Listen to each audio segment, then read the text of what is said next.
Assalamualaikum warahmatullahi wabarakatuh. Shalom Namo Buddhaya, salam kebajikan dan salam sejahtera bagi kita semua dan salam harmoni.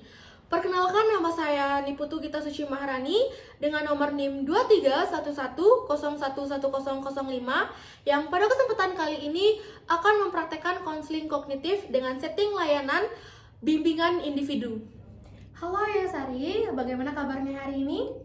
Halo Ibu, kabar saya baik hari ini, tapi agak deg-degan sih karena ini pertama kalinya saya ikut konseling individu. Baik Ayusari, wajar kalau Ayusari itu deg-degan. Biasanya itu banyak kok juga teman-teman Ayusari yang lain itu awalnya merasa canggung.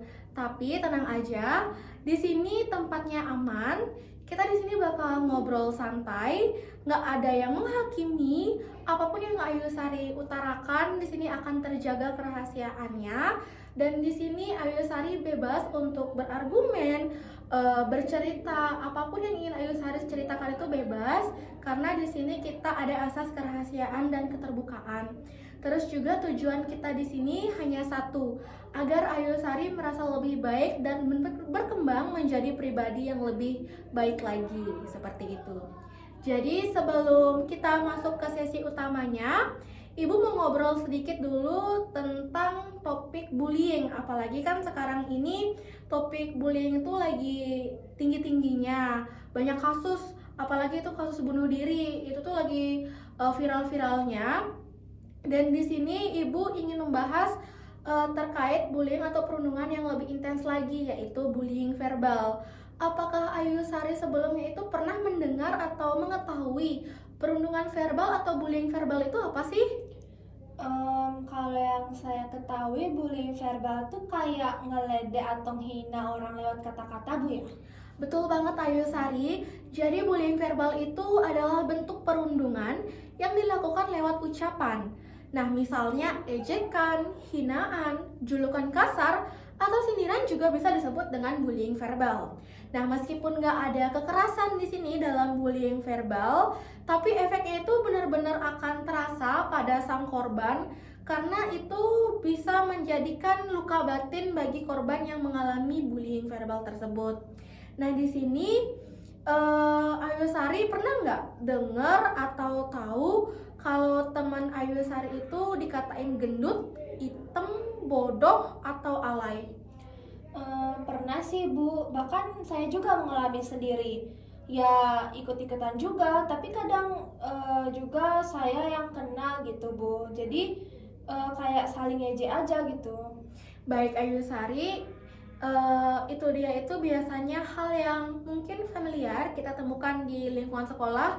Apalagi itu kan lingkungan sekolah itu benar-benar kita bersosialisasi dengan banyak orang. Jadi kadang kalau kita itu mengungkapkan kata-kata dan dirasa itu candaan, itu kita sebagai seorang pelaku itu kadang ngerasa kalau itu tuh nggak apa-apa, kalau itu tuh cuma candaan, nggak bakal nyakitin orang yang kita ejek. Padahal itu tuh bisa menjadikan luka batin bagi orang yang kita ejek tersebut.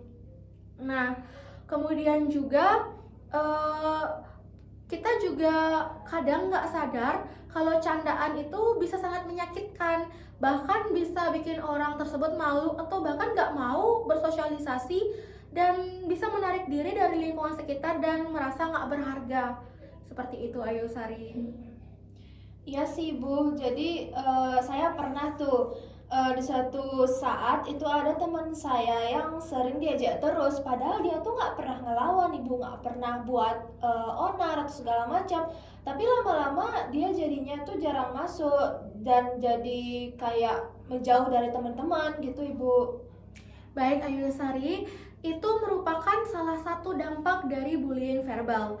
Kadang kita nggak sadar seberapa kuat kata-kata bisa melukai hati kita. Bahkan ada penelitian yang bilang kalau trauma karena ucapan itu bisa bertahan lebih lama daripada luka fisik. Nah, kalau menurut Ayusari bagaimana tanggapan tentang hal tersebut? Kalau menurut saya tanggapannya itu emang sih kata-kata yang dikeluarkan dari orang itu sepele ya, tapi sepele dan cuma dalam omongan aja, tapi rasanya tuh kayak nyesek aja dan kena di hati aja kalau kita yang mengalami sendiri, begitu Ibu. Dan apakah Ayu Sari tahu, kadang orang yang sering mengejek itu tuh juga bukan orang jahat, tapi dia itu bisa jadi orang yang punya masalah sendiri, kayak rasa nggak percaya diri, atau pernah jadi korban juga. Jadi dia nyerang duluan, supaya dia tuh nyari rasa aman gitu untuk menyerang duluan, agar terlihat lebih keren juga. Itu juga faktor yang menyebabkan orang tersebut melakukan bullying verbal. Seperti itu. Kayaknya itu yang aku alamin sih Bu, karena aku pernah nih ngeledek temanku, terus teman-teman saya yang lain itu ketawa, terus rasanya tuh kayak saya tuh senang gitu karena dianggap lucu, tapi sebenarnya saya tuh juga merasa bersalah melakukan hal tersebut kepada teman saya yang saya ledek itu, gitu Ibu. Baik, terima kasih Ayu Sari karena udah berani jujur untuk apa yang barusan Ayu Sari sampaikan. Itu tuh sebenarnya sudah langkah awal yang sangat luar biasa, karena kesadaran itu penting. Dan Ayu Sari tahu nggak semua hal itu bisa kita ubah. Jadi dengan cara kita merubah pola pikir kita terhadap hal tersebut, itu tuh juga salah satu untuk pencegahan bullying verbal. Nah, jadi di sini terkait mengubah pola pikir, apakah Ayu Sari pernah mendengar hal tersebut atau mengetahui? Mengubah pola pikir Bu ya?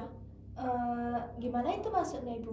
Jadi maksudnya itu hari ini saya akan membantu Ayu Sari mengenal beberapa teknik konseling kognitif yang membuat Ayu Sari agar lebih peka, lebih bijak, dan lebih berempati dengan orang lain. Kita akan mulai dari satu teknik yang dimana teknik itu sangat relevan untuk kita gunakan untuk mengatasi permasalahan tersebut. Baik Ayu Sari, jadi di sini kita akan menggunakan teknik inokulasi stres. Apakah Ayu Sari pernah mendengar tentang teknik inokulasi stres ini? Belum pernah Ibu. Jadi di sini Ibu izin menjelaskan terkait inokulasi stres ini. Jadi teknik inokulasi stres itu adalah teknik dari teori kognitif yang dimana itu ibaratkan itu sebuah vaksinasi, yang dimana itu akan diberikan kepada pikiran kita untuk kita menjauhi atau memiliki kekebalan terhadap faktor-faktor yang memicu kita stres. Nah, jadi misalnya kalau kita menjadi korban bullying verbal, itu sangat amat cocok kita gunakan tekniknya, karena terkadang kepada korban-korban yang mengalami bullying verbal itu akan tertanam luka batin di hatinya, dan bahkan pola pikirnya itu bisa saja berubah karena luka batin yang dialami. Nah, itu bisa memicu stres atau bahkan memiliki semangat hidup itu menurun drastis.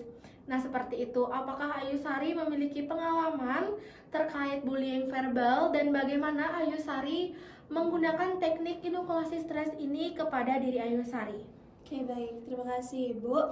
Jadi saya sedikit bercerita tentang pengalaman saya, yang dimana saya itu cukup stres terhadap beban di organisasi gitu. Nah, dimana saya memiliki jabatan yang cukup penting dalam organisasi, dan sejauh ini sangat-sangat membuat saya itu beban terhadap pikiran saya sendiri itu. Saya mikir apa langkah selanjutnya yang harus dilakukan untuk memajukan organisasi agar anggota saya tuh mau aktif kegiatan, mau aktif untuk melakukan job desk, proker. Nah, dari situ itu sangat membuat saya stres. Salah satu pemicu stres saya itu adalah itu. Nah, setelah mendengar penjelasan dari Ibu tentang inokulasi stres ini, saya mulai melatih pemicu stresnya itu, yang dimana saya akan berbagi cerita kepada penginti saya yang lain, entah itu dari wakil saya, sekretaris, bendahara, itu kan saya mengungkapkan dan berbagi cerita dan mencari solusi bareng-bareng, sehingga setidaknya stres saya itu berkurang dan tidak mengalami stres yang berat, begitu Ibu. Baik, Ayu Sari, terima kasih atas apa yang sudah Ayu Sari sampaikan. Nah, itu tadi kan terkait tentang organisasi. Nah, kalau tentang bullying verbal, apakah Ayu Sari pernah mengalaminya? Dan bagaimana cara Ayu Sari menerapkan teknik inokulasi stres ini? Oke, bullying verbal. Oh ya, saya punya satu pengalaman nih di mana membuat saya trauma berat yang saya itu sempat diejek atau dihina oleh salah satu keluarga. Secara fisik itu dibilang banyak jerawatnya, terus pendek, terus habis itu hitam gitu. Nah, di sana saya sangat membebani pikiran saya hingga membuat stres ringan gitu. Stres ringan dalam waktu yang cukup lama dan itu sangat-sangat membuat tidak nyaman dalam tubuh saya. Tetapi di saat saya mengetahui teknik ini tentang inokulasi stres, itu saya mulai untuk melatih diri saya sendiri untuk tidak terlalu memikirkan perkataan dari orang tersebut atau dari keluarga saya tersebut, sehingga saya lebih bisa menerima diri saya padanya dan mencintai lebih baik diri saya sendiri. Begitu, Ibu. Baik, terima kasih untuk cerita yang sudah Ayu Sari sampaikan. Semoga nanti Ayu Sari mengikuti organisasi dan apalagi sedang bulan-bulan yang lagi hektiknya, Ayu Sari bisa mengelola stres Ayu Sari, dan semoga juga jikalau Ayu Sari mengalami perundungan verbal itu lagi, Ayu Sari bisa menggunakan teknik inokulasi stres ini. Apakah Ayu Sari ada yang ingin diceritakan lagi? Sejauh ini belum ada, Ibu. Baik, terima kasih Ayu Sari karena sudah mau bercerita dan semoga Ayu Sari lebih semangat lagi. Terima kasih Ayu Sari. Baik, Ibu, terima kasih.